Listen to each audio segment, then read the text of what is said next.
Richard Southern joins us to chat about some of the day's more interesting stories. Ontario will be rolling out a COVID-19 vaccine passport later this month. But meanwhile, in Florida, Richard? The exact opposite is happening, Erica. I saw this today and I said, we got to talk about it because all the stories today here are about the passports and certificates, right? And we found out yesterday that if a business that's required to doesn't ask for your certificate, they're going to get fined $1,000 here in Ontario. Meantime, in Florida, if a business does ask you for proof of vaccination, they will be fined $5,000, Erica. $5,000, my goodness. Okay.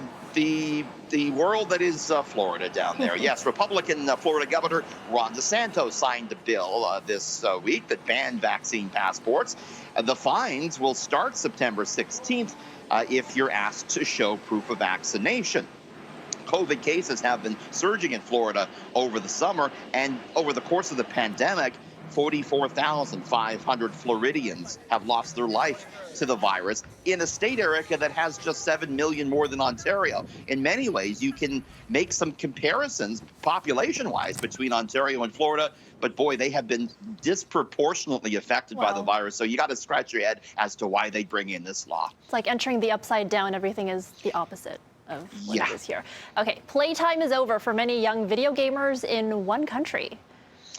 China. I want to get your take on this. This is really interesting. The government of China has brought in a law now that prevents anyone under the age of 18 from playing video games for more than 3 hours a week. This is an actual regulation they brought in.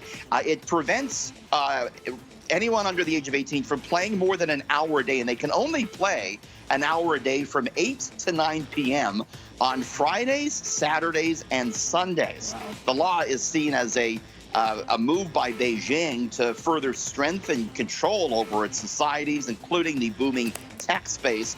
The restrictions apply to any device, including phones, and are seen as a blow to the global gaming industry, the Chinese gaming market, worth some $45 billion. I mean, I guess there's concerns about kids playing video games, but does this go a bit too far, Erica? I don't know. I mean, maybe it should be up to the parents to decide that, right? Instead of the government sort of stepping in on that. And I wonder how they're going to enforce it. I don't know. Yeah, apparently there's a login, and people were saying, well, the kids might just use their parents' login. Right. But, you know, I just hope they don't bring in any laws here about, like, Twitter or Netflix usage, because you and I would be in big trouble. Way too much Netflix in my life. Withdrawals we would have, you know. Okay.